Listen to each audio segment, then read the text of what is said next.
OSEX TV.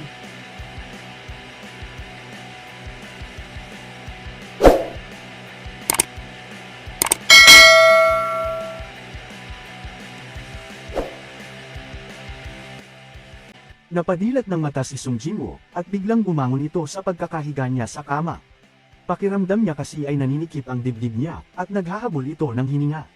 Nagtatanong siya sa kanyang sarili kung panaginip ba ang lahat ng mga masasamang nangyaring iyon. Tinignan niya ang buong paligid at inaalam niya kung nasaang lugar ba siya at nalaman niya na nasa ospital pala siya. May pumasok naman sa kanyang silid na dalawang lalaki na nakasuot ng itim na suit. Nagsalita naman ang isang lalaki na, sa wakas ay nagising na rin si Sung Jinwoo. Nagtanong naman dito si Sung Jinwoo na kung sino ba ang mga iyon.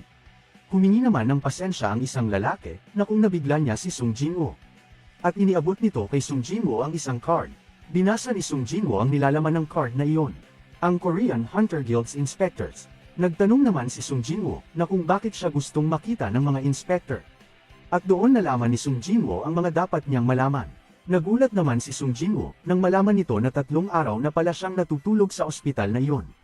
Gusto din niyang malaman kung ano na nangyari kina Miss Ju Hee at Mr. Song Chi-yul.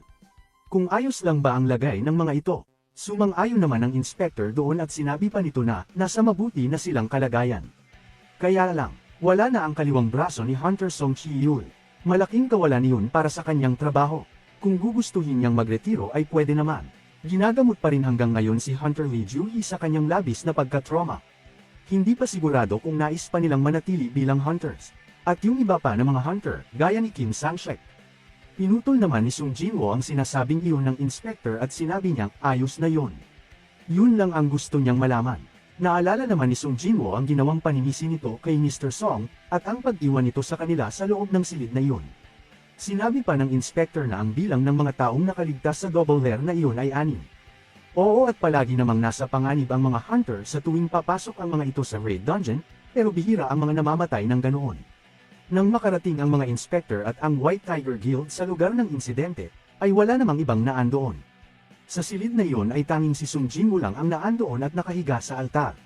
Wala silang nakitang mga estatwa o mga bagay na isinasalarawan ng ibang mga nakaligtas na naandoon. Hindi makapaniwala si Sung Jinwoo sa sinabing iyon ng inspector. Imposibleng wala. Hindi rin makapaniwala ang mga inspector, ayon kasi sa testimonya ng mga nakaligtas, ay pare-pareho naman ang mga sinasabi at ni kaunti ay walang pagkakaiba. Kahit man lang sana parte ng katawan ng mga namatay, ay wala silang nakita doon. Gusto pa sana nilang makakuha pa ng iba pang paliwanag tungkol sa insidenteng iyon. Ito ay teorya lamang nila, pero si Sung Jinwoo ay nagkaroon ng ikalawang nagising na kakayahan. Nagulat naman si Sung Jinwoo sa sinabing iyon ng inspector. Ang statistic kasi ng mga hunter ay nakalagay na kapag nagkaroon sila ng nagising na kakayahan o ng kapangyarihan. Subalit, may mga hunter naman na nagkakaroon ulit ng isa pang nagising na kakayahan kahit nagkaroon na sila noon. Kaya naman nagkakaroon ng kaso na ang mga C-rank ay umaangat agad sa A-rank.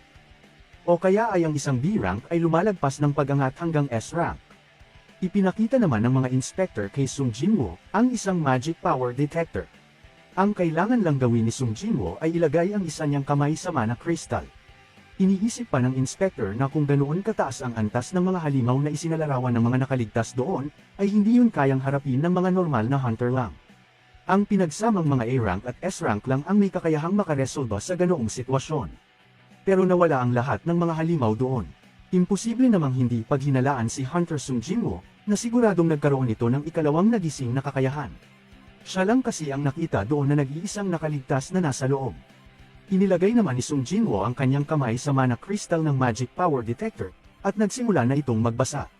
Subalit, 10 puntos lang ang lumabas na resulta. Inisip naman ng isang inspector na sa palagay niya ang basura ay basura pa rin at wala ng iba pa. Tinignan ng inspector ang naging resulta ng magic power detector at ito nga ay nagre-resulta ng 10 puntos. Nag-isip pa ang inspector na kahit ang pinakamababang i-rank ay hindi bababa sa 70 puntos. Nagtanong naman si Sung Jinwoo kung ano ang naging resulta. Sumagot naman ang inspector na mukhang nagkamali sila nang hinala kay Sung Jinwoo. Tumayo naman ang mga inspector at umalis naman agad doon. Pagtalikod ng mga iyon, ay napabuntong hininga na lang si Sung Jinwoo at nadismaya ito sa kanila. Naisip naman ni Sung Jinwoo kung napansin ba nila ang window screen na nakikita niya sa kanyang harapan. Sa window screen namang iyon, ay may mensahe doon si Sung Jinwoo na hindi pa niya nababasa. Inisip pa ni Sung Jinwoo na hindi siguro nila iyon nakikita. Ang naputol niyang binti ay nagbalik na sa dati, at ang nahati niyang dibdib ay bumalik na din sa normal. Naging malungkot naman ang mukha ni Sung Jinwoo at sinabi pa niya na hindi niya masabi kung panaginip ba ito o hindi. Tumayo naman si Sung Jinwoo sa ibabaw ng kama, at sinusubukan niyang hawakan ang window screen na nasa kanyang harapan. Hindi niya yun mahawakan, at inisip niya na lang na hindi siguro yun touchscreen. Inisip pa niya na dapat ba ay sinabi niya ito sa kanila, na nakikita niya itong. Napatigil sa pagsasalita si Sung Jinwoo, nang may nagsalita na isang babae na kapapasok lang sa kanyang silid. Tinawag siya nitong kuya, ano daw ba ang ginagawa niya? Nabagok ba ang ulo niya at ganoon ang kanyang ginagawa? Galit pa nitong sinabi kay Sung Jinwoo, na hindi ba't sinabi niya na dapat ay huwag siyang magtamo ng pinsala. Alam ba ni Sung Jinwoo na sobra siyang nag-alala? Humingi naman ng tawad dito si Sung Jinwoo. Sinabi pa ng kapatid na babae ni Sung Jinwoo, na yung iba ay nakabalik naman ng maayos, pero bakit siya lang ang laging nagkakaroon ng pinsala? Tinitigan naman ito ni Sung Jinwoo na masaya, at inisip niya na hindi siya makapaniwala, na muntikan na niya itong maiwan. Pakiramdam ni Sung Jinwoo ay nananaginip pa rin siya, pero, bigla naman ulit lumabas sa harapan niya, ang window screen at may mensahe dito si Sung Jinwoo na hindi pa rin niya nabubuksan. Patuloy pa rin sa pagsasalita ang kanyang kapatid, na kung sa susunod na magtamo pa siya ng pinsala, ay hihinto na lang siya sa kanyang pag-aaral at magtatrabaho na lang. At hihinto na din si Sung Jinwoo sa pagiging hunter. Naiintindihan ba daw yun ni Sung Jinwoo? Tinawag naman ni Sung Jinwoo ang kanyang kapatid, na mukhang hindi nakikinig sa sinasabi ni Jin-ah. At tinanong ito na kung nakikita daw ba iyon ni Jin-ah. Sabay turo ni Sung Jinwoo sa screen na nasa kanyang harapan. Nagtaka naman dito si Jin-ah. Hindi kasi noon nakikita ang screen na tinuturo ni Sung Jinwoo. Ngayon ay kumbinsido na si Sung Jinwoo na hindi nga nakikita ng iba ang window screen na iyon. Tinanong na lang ni Sung Jinwoo si Jin-ah na kapag may hindi pa nabasang mensahe sa isang laro, paano niya iyon babasahin. Muli na namang nagtaka si Jin-ah sa tanong na iyon ng kanyang kuya. At sinagot na lang niya ito na kailangan muna niya buksan ang mailbox. Pagkatanong naman ni Sung Jinwoo nang buksan ang mailbox, ay nagbukas naman ang mensahe sa window screen na nasa kanyang harapan. Ang nakalagay sa screen na iyon ay, maligayang pagdating player. Hindi pa nabasa, daily quest, dumating na ang paghahanda para maging malakas. Hindi pa nabasa, napaisip ng malalim si Sung Jinwoo sa mga nabasa niyang iyon. Nagtanong naman si Jin-ah na ano daw ba kasi iyon. Nagpaalam na si Jin-ah kay Sung Jinwoo na aalis na muna siya sa ngayon. Paglabas ni Jin-ah sa pinto ng silid ni Sung Jinwoo, ay naghihintay sa kanya ang kaklase niya doon at niyaya na niya itong umalis na. Alarma, makakatulong ang system sa pag-unlad ng player. Alarma, kung hindi ginawa ang inuutos ng system, ay makakatanggap ito ng kaparusahan. Alarma, dumating na ang iyong mga gantimpala. Hindi maintindihan ni Sung Jinwoo ang mga sinasabing iyon ng window screen system. Naalala naman ni Sung Jinwoo na nakita na niya ang gaya noong window screen na iyon sa altar noong naiwan siya doon mag-isa. Nagtaka naman si Sung Jinwoo nang mabasa niya ang mensahe sa screen. Ang nakalagay doon ay daily quest. Dumating na ang paghahanda upang maging malakas. Kinumpirma pa ni Sung Jinwoo ang iba pang mga detalye ukol sa daily quest na iyon. Mga dapat gawin sa daily quest.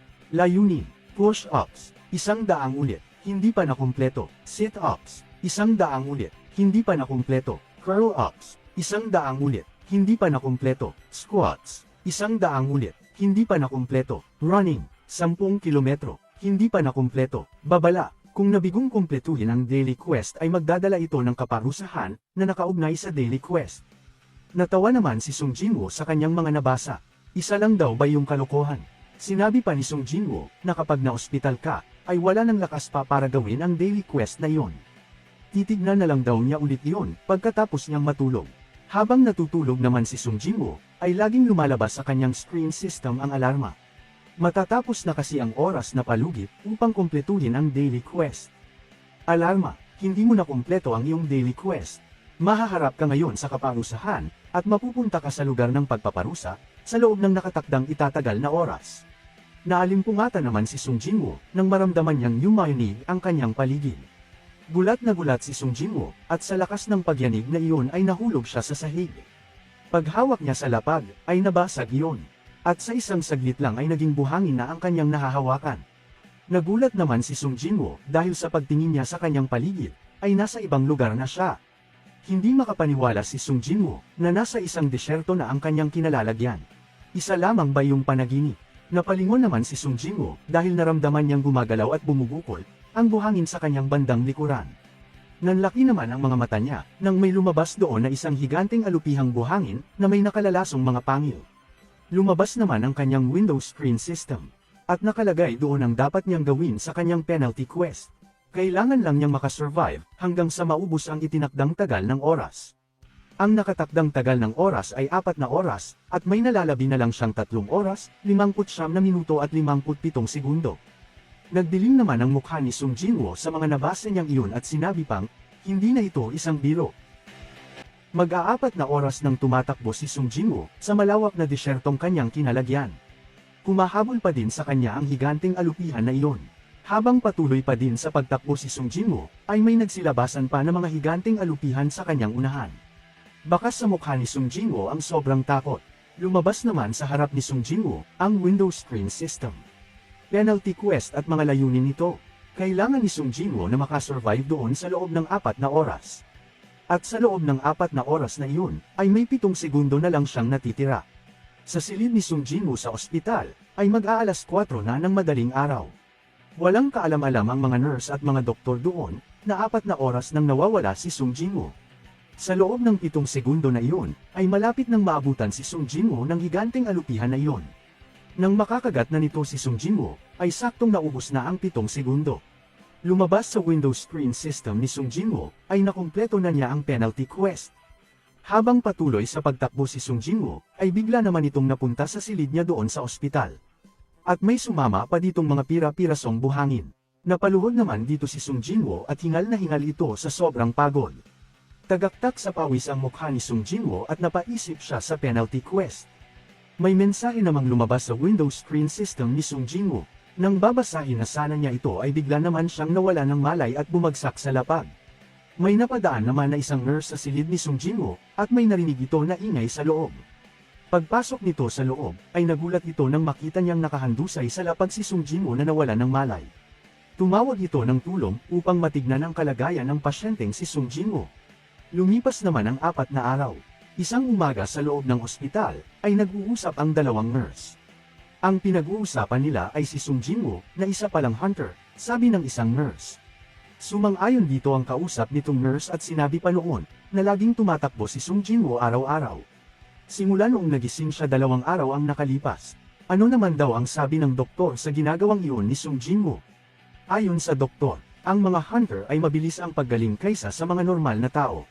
Kaya ang kaunting pag-e-exercise ay hindi naman nakakasama. Sa labas naman ng bintana ng ospital na iyon, ay nakita nila si Sung Jinwoo na tumatakbo na naman ngayon.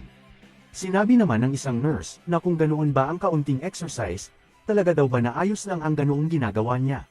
Ilang oras na din kasi si Sung Jinwoo na tumatakbo doon. May 4 na araw na ang lumipas, simula nang nagising si Sung Jinwoo sa 3 araw nitong pagkakatulog sa ospital. Tumatakbo si Sung Jinwoo sa labas ng ospital para magawa niya ang kanyang daily quest.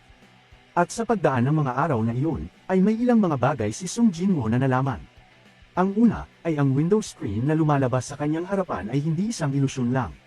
Oo nga at hindi yun nakikita ng iba, pero nakikita niya iyon ng malinaw ng kanyang dalawang mga mata.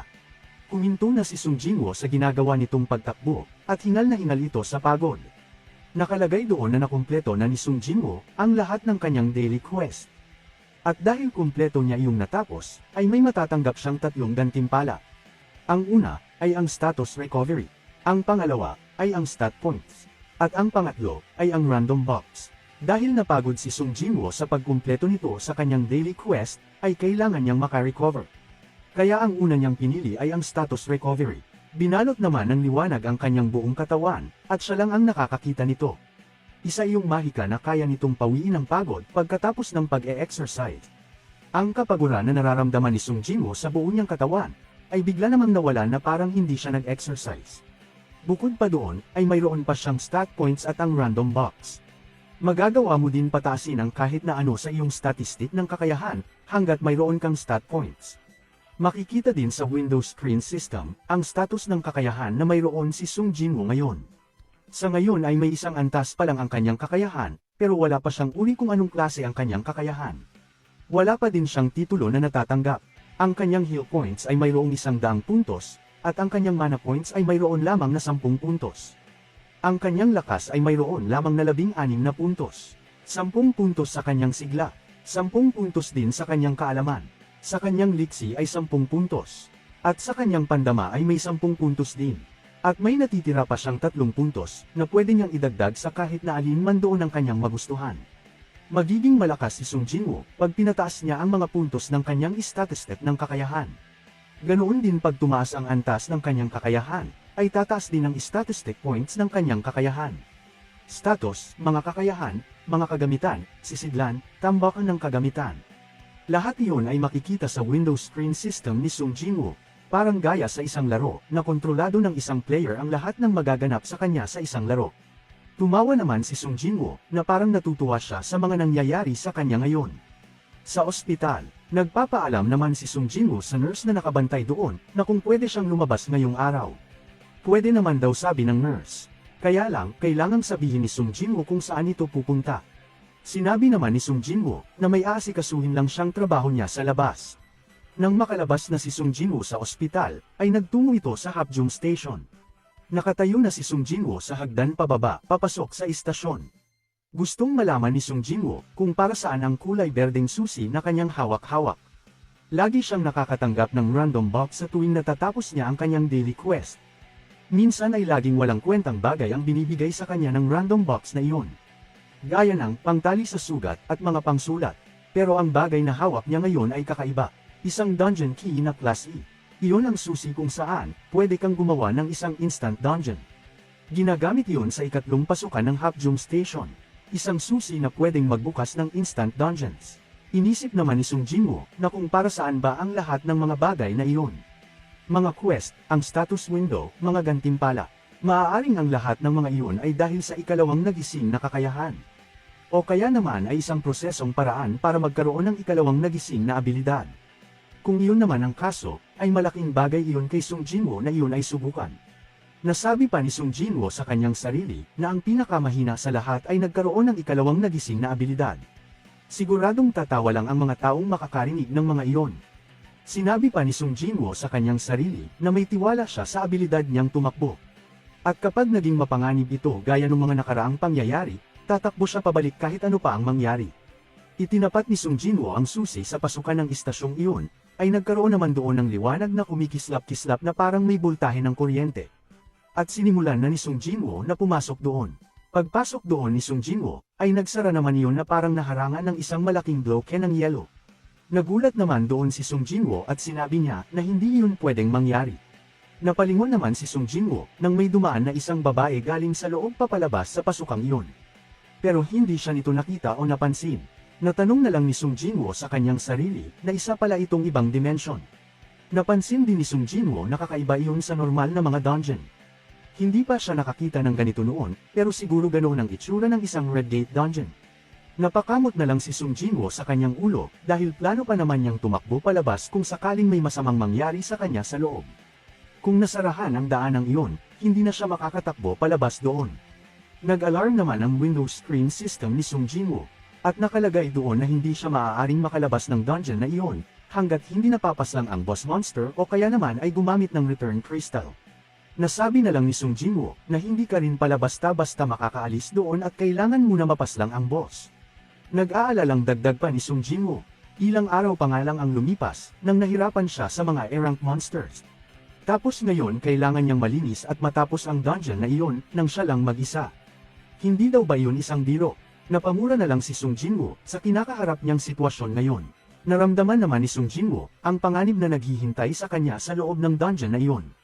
Naging seryoso naman ang mukha ni Sung Jinwoo at sinabi niya na makakaya ba niya kaya na gawin iyon ng walang mga kasama. Sa loob ng instant dungeon ay tuluyan nang ang pumasok doon si Sung Jinwoo. Wala naman kasi siyang ibang pagpipilian dahil nakasara na ang lagusan noon palabas. Tahimik ang lugar na iyon, habang binabagtas niya ang sira-sirang mga kisame at mga nakasarang establishmento. Tanging mga yabag niya lang, ang kanyang naririnig doon. Hindi alam ni Sung Jinwoo kung ano na ang gagawin niya. Pakiramdam kasi niya ay nawala na ang kaninang tiwala niya sa kanyang sarili. Sa paglalakad doon ni Sung Jinwoo, ay may naaamoy siyang sobrang mabahong amoy. Parang amoy ng nabubulok na laman. Inisip ni Sung Jinwoo na baka sa isang mabangis na hayop nang gagaling ang mabahong amoy na iyon. Hindi nga si Sung Jinwoo nagkamali ng hinala, at biglang sumulpot ang isang napakabangis na aso sa kanyang harapan. Umaangil ito na sinusugod si Sung Jinwoo, at balak siya nitong sakmalin. Agad naman itong naiwasan ni Sung Jinwoo paatras. Pag-atras ni Sung Jinwoo, ay nakita niyang isa pala iyong asong lobo na may mga bakal na pangil. Nakikita naman ni Sung Jinwoo ang pangalan ng halimaw na nasa kanyang harapan. Red name Steelfang Raikon. Dumistansya naman iyon kay Sung Jinwoo, at mukhang naghahanda ulit ito sa pag-atake.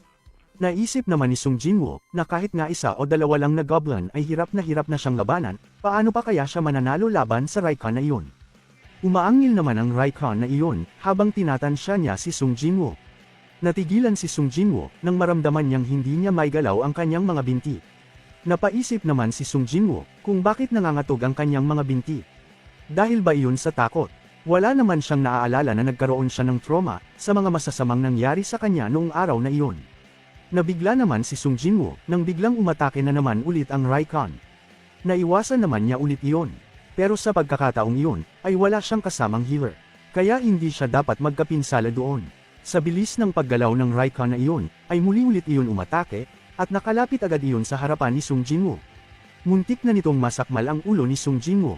Sa gulat ni Sung Jinwoo sa bilis ng pag-ataking iyon, ay mabilis niyang naiilag ang kanyang ulo. Dahilan para mawalan siya ng balanse at natumba ito sa lapag. Mabuti na lang at naitukod niya ang kanyang kamay, ang kaso lang ay nagdere-derecho siya, at bumalandra siya sa gilid. Habang patiwarik siyang bumalandra sa gilid, ay nakita niyang paparating na ulit ang Raikon na iyon sa bilis noong umatake. Nagtaka naman si Sung Jinwoo sa kanyang pakiramdam. Pakiramdam niya kasi ay ang gaan ng kanyang katawan. Sa pagkakatiwarik niyang iyon, ay itinulak niya ang kanyang dalawang kamay sa lapag. Umangat ang buo niyang katawan paitaas, at nagawa niyang makaiwas sa atake ng Raikon na iyon. Pagbagsak naman ni Sung Jinwoo patayo, ay parating naman agad ang Raikon na iyon, at handa nang sakmalin si Sung Jinwoo. Sinabi naman niya, na nagawa nga niyang lampasan ang kamatayan sa kanyang buhay, kaya sa pagkakataong iyon ay hindi na siya nakakaramdam ng takot. Kaya hindi siya papayag na mamatay na lang doon. Buong lakas naman niyang sinuntok ang panga ng Raikon, at tumilapon iyon sa sarahan ng tunnel. Nagulat naman at nagtaka si Sung Jinwoo, sa lakas na nagawa niyang iyon. Siguro ay dahil pinataas niya ang kanyang statistic ng lakas. Pero, mas malakas pa rin sa kanya ang Raikon na iyon. Wala man lang galos na natamo ang Raikon sa pagkakasuntok ni Sung Jinwoo at pagtama nito sa rehas na bakal. Huli naman yung sumugod kay Sung Jinwoo, at buong tapang naman niya yung sinalubong habang sumisigaw. Na para bang sinasabi niya, na kaya niyang makipagsabayan sa mabangis na hayop na iyon. Bawat pagkagat ng Raikon, ay sinusuntok yun ni Sung Jinwoo para hindi makalapit sa kanya ang mga bakal na pangil noon. Tama nga ang akala ni Sung Jinwoo, na hindi basta-basta naaapektuhan ng normal na atake lang, ang hayop na halimaw na iyon. Naiwasan naman ni Sung Jinwoo ang huling atake ng Raikon sa kanya, at tumama iyon sa rehas na pintuan. Pero baliwala lang iyon sa Raikon. Bagkus ay ninasab pa noon ang pintuang bakal na rehas. Hindi na alam ni Sung Jinwoo kung paano pa niya iyon lalabanan. Sobrang mapanganib kasi iyon na labanang mag-isa. Kasamang healer o kaya naman ay sandata ay wala siya. Umataking muli ang Raikon. Naiwasan naman ulit iyon ni Sung Jinwoo, pero nahagip ng pangil noon ang hita niya at nasugatan ito. Sinipa niya iyon at tumalsik kung saan. Inisip ni Sung Jinwoo na hindi siya mananalo sa ganoong estilo. Wala siyang ibang magamit sa pakikipaglaban, kundi ang katawan niya lang. Sandata sana na may mahikang kapangyarihan. O kaya ay kahit sandata na lang. Natigilan naman si Sung Jinwoo nang muli niyang maisip ang sandata. Naalala niya na may nakita pala siyang sandata sa inventory ng kanyang Windows screen system.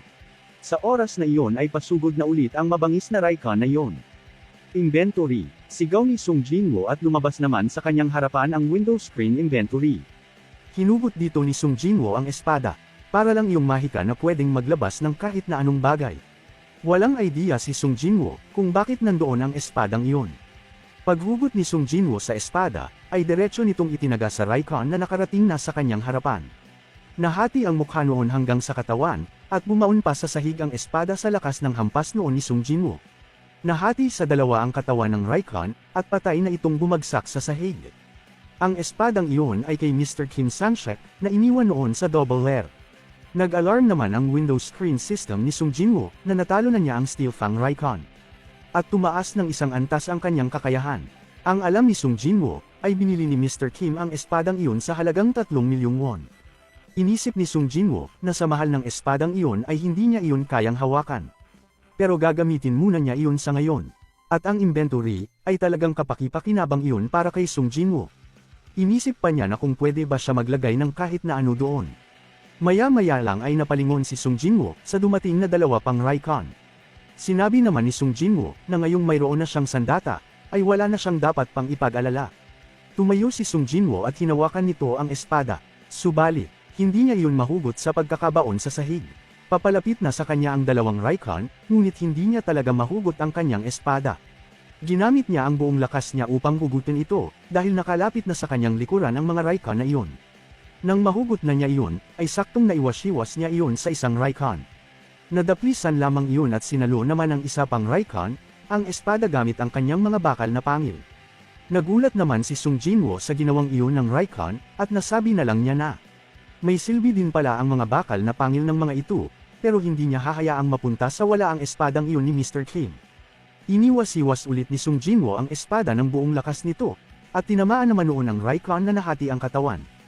Nakita naman ng isang Raikon ang nangyari sa kanyang kasama. Nakita niya itong putol ang katawan na bumagsak sa sahig. Sinabi naman ni Sung Jinwoo dito na ang lakas ng mga Raikon na ito ay wala pa sa lakas ng mga halimaw sa double lair na iyon. Ang mga ito ay napakahina. Tumingin naman kay Sung Jinwoo ang natitirang Raikon na iyon na nakababa ang mga tainga. Na para bang natakot ito kay Sung Jinwoo at kinilala nito ang lakas na mayroon nito. Paatras itong umalis at nawala na lang sa kadiliman ng lugar na iyon. Ang status ng kakayahan ni Sung Jinwoo ngayon ay tumaas na sa ikalawang antas. Wala pa rin siyang klase ng abilidad. Wala pa din na titulo. 205 na ang heal points. Ang mana points naman ay nasa 22 na. Sa lakas ay may 20 na. Sa liksi naman ay mayroon ng 11. Sa pandama ay 11 na din. Sa sigla ay ganoon din 11. At sa kaalaman ay 11. Nagkaroon na siya ng passive na kasanayan at active na kasanayan. Iyon ay ang tibay ng kalamnan at bilis sa pagtakbo. Pareho naman iyon na nasa unang antas pa lang. Nalaman ni Sung Jinwoo na kapag siya ay nagle-level up, ay tumataas ng isa ang kanyang mga statistic ng kakayahan. Binibigyan pa siya ng 3 stat points pag natatapos niya ang daily quest. Kung sa pag-level up niya ay tumataas ang kanyang mga statistic ng kakayahan ng isa, ibig sabihin ay 5 puntos ang kanyang nakukuha. Nalaman din ni Sung Jinwoo na magle-level up pa siya sa pagpaslang ng marami pang mga halimaw. Inisip pa ni Sung Jinwoo na nagiging gaano kaya siya kalakas, kapag isang stat points ang madadagdag sa kanyang mga statistic ng kakayahan. Kahit ang kanyang kaalaman at pandama ay tumaas din ang bilang, pero para kay Sung Jinwoo, ang pinakamadaling maintindihan ay ang lakas. Nadagdagan lang kasi ito ng 10 puntos, pero ramdam na ramdam niya ang naging improvement noon.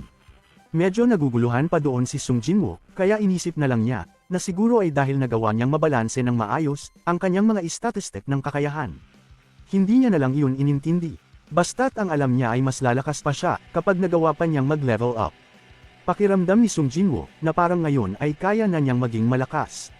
Nasabi na lang niya sa kanyang sarili, na baka masyado lang siyang nag-iisip dahil nakapaslang lang siya ng 2 halimaw. Habang sinusuri niya ang mga Raikon na kanyang napaslang, ay napansin niyang walang magical core ang mga ito. Ang akala niya pa ay ang lahat ng mga halimaw sa loob ng dungeon, ay nagtataglay ng magical core. Pero kakaiba ang mga ito. Inisip ni Sung Jinwoo ang mga kakaibang pangyayari na nagaganap sa kanya. Kung nakokontrol siya ng sistema ng laro, ay siguradong ang instant dungeon na iyon, at lalo na ang mga halimaw na naandoon ay gawa-gawa lang ng system. Kaya iyon ang dahilan, kung bakit imbes na magical core, ay isa na lang nakagamitan ang kanyang nakuha.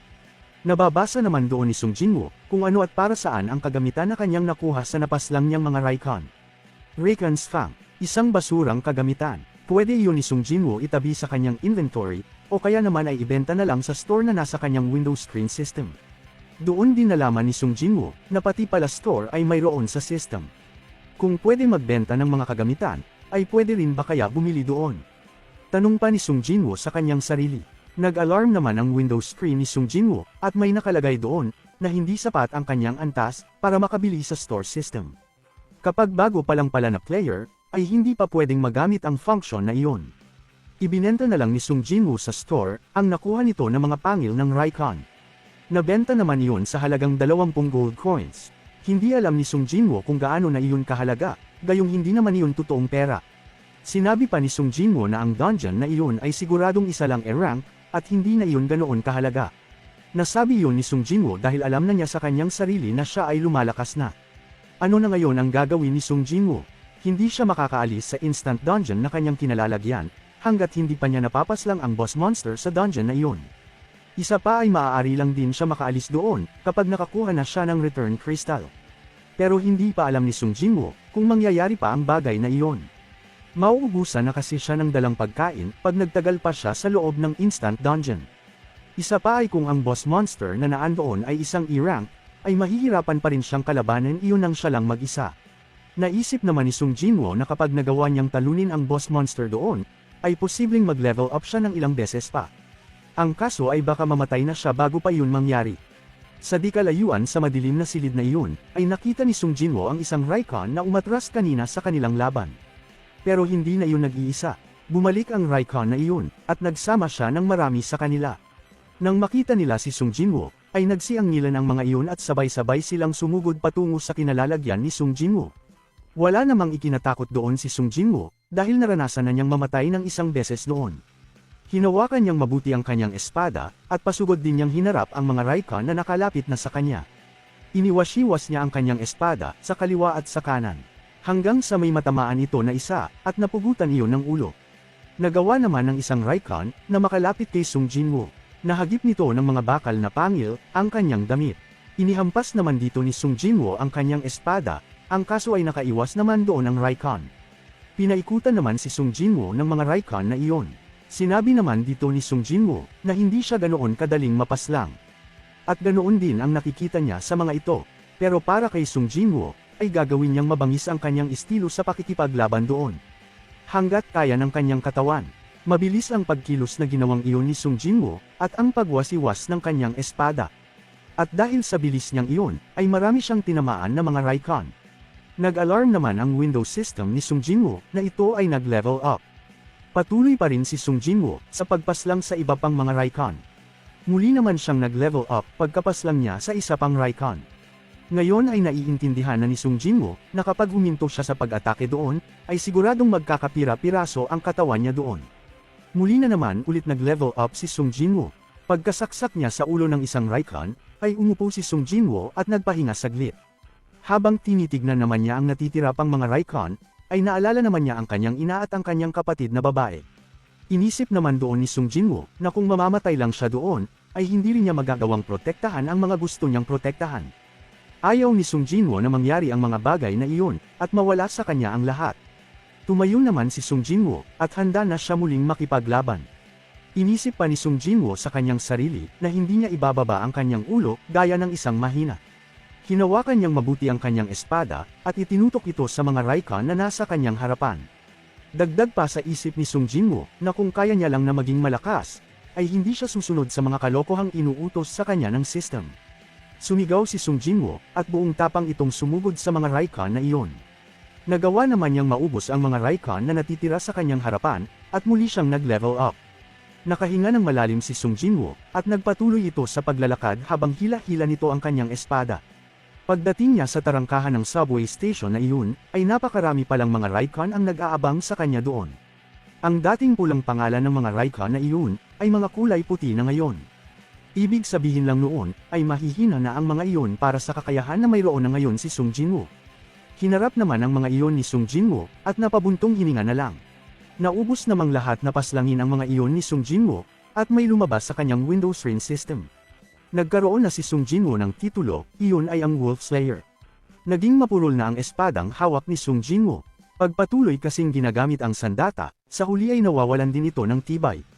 Inisip ni Sung Jinwoo, na kapag bumili siya ng sandata na mataas ang kalidad, ay magiging mapurol lang din iyon, pag laging gagamitin sa raid dungeon.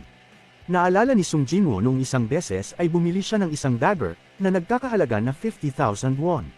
At inakala pa niyang magiging madali na lang para sa kanya, ang pagpaslang sa mga halimaw gamit ang dagger na iyon. Pero mabilis lang nasira ang dagger na iyon, ng ang boss monster na ang kanyang nilabanan. At noong araw din na iyon, ay nakakuha lang siya ng 3 E-rank magical core. Hindi naman iyon sasapat, para makabili ulit ng panibagong sandata. Kahit siya ay mapagod, mas pinili niyang paslangin na lang sila isa-isa gamit ang kanyang katawan. Nagpasalamat naman si Sung Jinwoo, sa kanyang espada na ngayon ay mapurol na. Nang dahil kasi sa espadang iyon, ay natalo at naubos niya ang lahat ng mga Raikon na naandoon. Ang titulo naman na natanggap ni Sung Jinwoo ay magbibigay sa kanya ng 40% na pagtaas ng experience, laban sa mga beast-type na mga halimaw. Nakakuha naman si Sung Jinwoo ng 34 na Wolf Fangs, 2 Worn Dagger, kasuotan panglakbay, at isang Return Stone. Higit pa iyon sa inaasahan ni Sung Jinwoo, lalo na ang Return Stone. Hindi niya kasi inaasahan na doon lang niya makukuha ang Return Stone na iyon. Nagdadalawang isip naman si Sung Jinwoo na kung gagamitin na ba niya ang Return Stone para makabalik na siya o magpapatuloy pa. Wala kasi siyang katiyakan na kung magkakaroon pa siya ng ganoong pagkakataon na maging malakas ng napakadali. Ano na lang ang mangyayari sa dungeon na iyon kung gagamitin na niya ang Return Stone? Maglalaho na lang ba iyon? Kung iyon ay isang limitadong pangyayari na gawa ng system, ay ganoon na ang posibilidad na mangyari. Pakiramdam ni Sung Jinwoo ay pinaglalaruan lang siya sa mga kamay ng kung sino man at hindi niya alam. Gaya ni Wukong na pinaglaruan lang sa palad ni Buddha, nag-isip naman ng mabuti si Sung Jinwoo kung magpapatuloy ba siya o babalik na lang. Hinawakan naman ng mahigpit ni Sung Jinwoo ang Return Stone at ibinalik ito sa kanyang inventory. Ang ibig lang sabihin noon ay napili ni Sung Jinwoo na magpatuloy pa. Patuloy namang nagle-level up si Sung Jinwoo kapag nakakapas lang siya ng mga Raikon sa kanyang nadaraanan. Napansin naman ni Sung Jinwoo na kapag siya ay nagle-level up, ang pakikipaglaban niya sa mga halimaw na iyon ay unti-unting nagiging madali na lang. Napaslang ni Sung Jinwoo ang Razor Claw Briga at 2 Black Shadow Raisin ng sabay. At dahil doon, ay ramdam na ramdam ni Sung Jinwoo ang kanyang pagiging malakas. Sinabi naman ni Sung Jinwoo na parang hindi totoong buhay na nilalang ang kanyang mga napapaslang. Dahil paulit-ulit ang mga iyon na dumarating, hindi gaya ng normal na mga dungeon. Habang nakikipaglaban naman si Sung Jinwoo sa mga halimaw doon, ay nalaman naman niya na may pagkakasunod-sunod ang pag-atake ng mga iyon. Na parang nakikipaglaban siya sa loob ng isang laro, at kapag nakuha niya ang mga pagkakasunod-sunod nila, ay makikita niya kung saan ba talaga nanggagaling ang mga iyon. Ang mga unggoy sa itaas, at ang mga pusa sa magkabilang gilid. Hinawakan ni Sung Jinwoo ang kanyang espada, at tinusok ang Razor Claw Briga na nanggaling sa itaas niya. At pagkatapos ay pinagtataga niya naman ang mga Black Shadow Raisin sa kanyang magkabilang gilid. Bigla namang sumulpot ang isang Raikon at padamba iyon na tumalon patungo kay Sung Jinwoo. Mabilis naman niya iyong tinaga sa gitna at nahati iyon sa dalawa. Napansin naman ni Sung Jinwoo ang pagbabago ng kulay ng pangalan ng Raikon na iyon.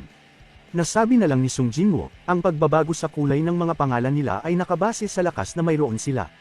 Ang puti ay ibig sabihin ay mahina. Ang orange ay malakas, at ang red ay sobrang lakas. Nung una ay pula ang pangalan ng Raikon, hanggang sa naging orange.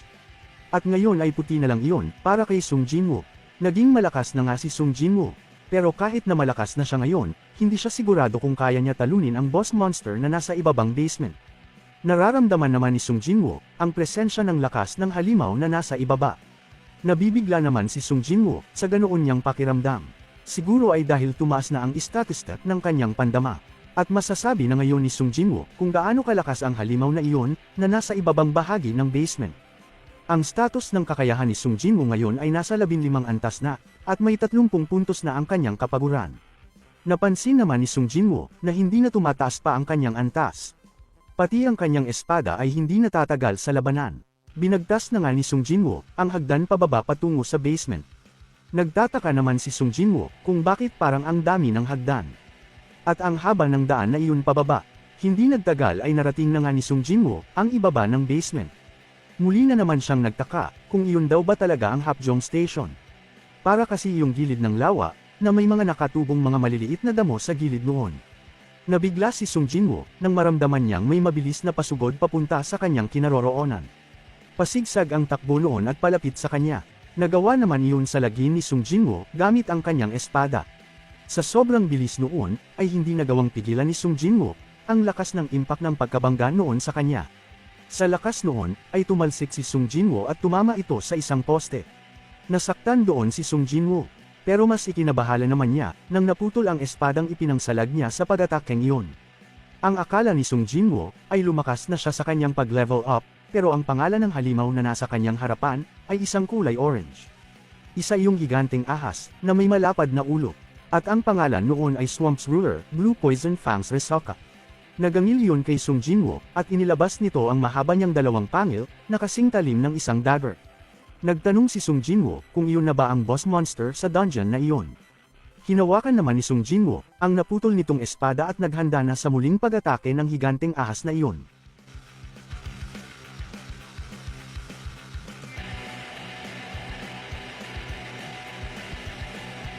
Kung nagustuhan mo ang Tagalog recap ng ating istorya, ay huwag mong kalimutan mag-subscribe bilang suporta sa aking channel. At kung bago ka pa lang na nakikinig, ay i-hit mo na rin ang notification bell para updated ka sa mga bago naming upload.